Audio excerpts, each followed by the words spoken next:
starting quarterback against Michigan this weekend. Yeah, I mean, it's a huge matchup because Michigan's such a high-powered high-powered defense for him to face, not really having a ton of experience. So it'll be interesting to see.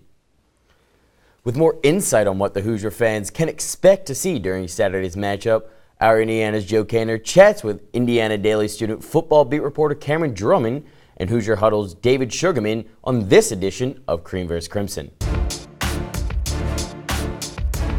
Thanks, guys. IU football has a big game this Saturday, homecoming against the number 17 ranked Wolverines of Michigan. I'm joined today by a couple true football guys and IU football insiders, the Hoosier Huddle's David Sugarman and Cameron Drummond of the IDS. David, I'm going to give the first question to you. What would a win against a big-time program like Michigan mean for IU's football program? Well, Joe, it has the opportunity to be that breakthrough win that Tom Allen has talked about really since he took over for Kevin Wilson. I mean, this one has the opportunity. I mean, they haven't beaten Michigan since 1987. They haven't beaten Michigan since 1987. It has the opportunity to be a breakthrough win. Peyton Ramsey's first start against a Big Ten team would be Tom Allen's first Big Ten win. So for a lot of different reasons, this has the opportunity to be that quote-unquote breakthrough win. Well, David, let me jump in there for a second because the whole point of this season for Tom Allen is not to have a breakthrough win, but to have a breakthrough season. That means beating the teams like Illinois, Purdue, Maryland, the team that IU has the talent level to beat but hasn't beaten in recent years. And so that's the more important focus of the season, not necessarily one game on homecoming against Michigan, but for the season as a whole. But granted, this game against Michigan is a big stepping point towards getting to 7-8 wins in a bowl game at the end of the year. You know, you make a point, and I think Indiana has gone with that philosophy, sort of that cheesy coach's philosophy of, it's the most important game because it's the one this week. Having said that, even if they beat Michigan, even if they were to drop one of those late season games, it would still go a long way in furthering Peyton Ramsey's career and Tom Allen's career, I think. All right, let's dive deeper into the schematics of this one.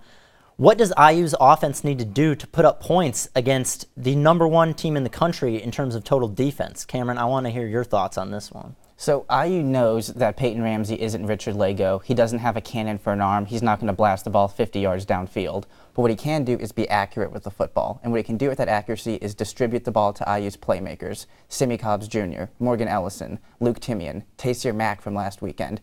If Ramsey can get the ball to those playmakers in the open field, IU has the chance to move the football consistently on offense. David, is that how you see it? Get the ball in the hands of the playmakers and just watch them go? That's the key for IU? Well, absolutely. You want to get the ball in the hands of your playmakers every week. That's not really a secret. But I think for Indiana, they've got to find a way to hold on to the football. It sounds elementary, but they have the worst turnover margin in the Big Ten. They've fumbled the ball 10 times. And it's not as if they can bench one running back. They've had 7 different players fumble the ball at least once.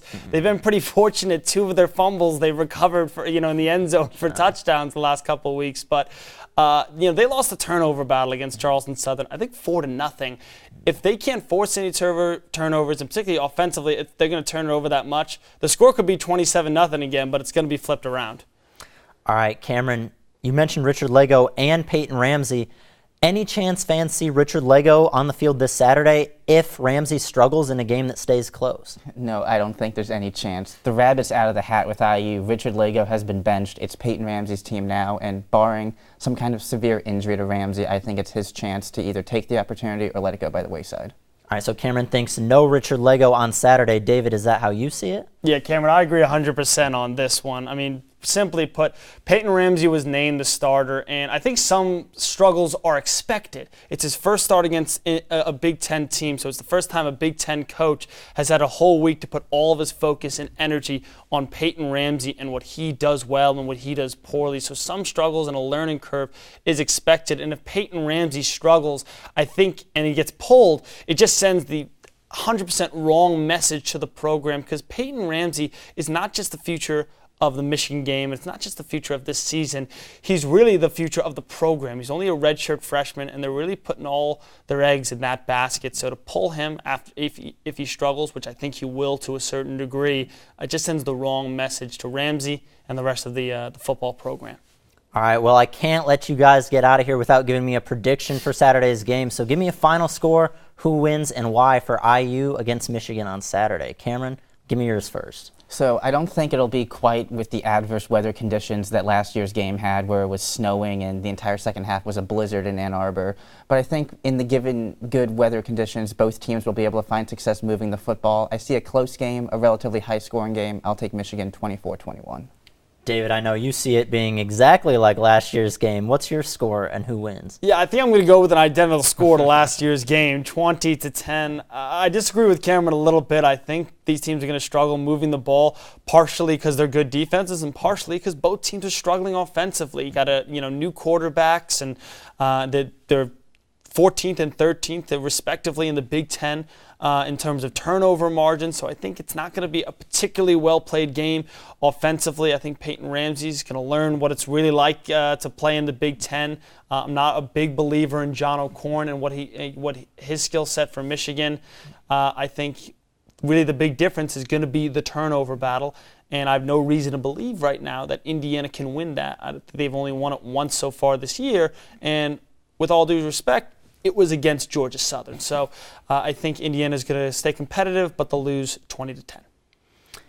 All right, well, that's all we have for you guys this week on Cream v. Crimson. Tom Allen's Hoosiers will look for a breakthrough win on Saturday against number 17 Michigan. For Cameron Drummond and David Sugarman, I'm Joe Canter, and back to you guys at the desk.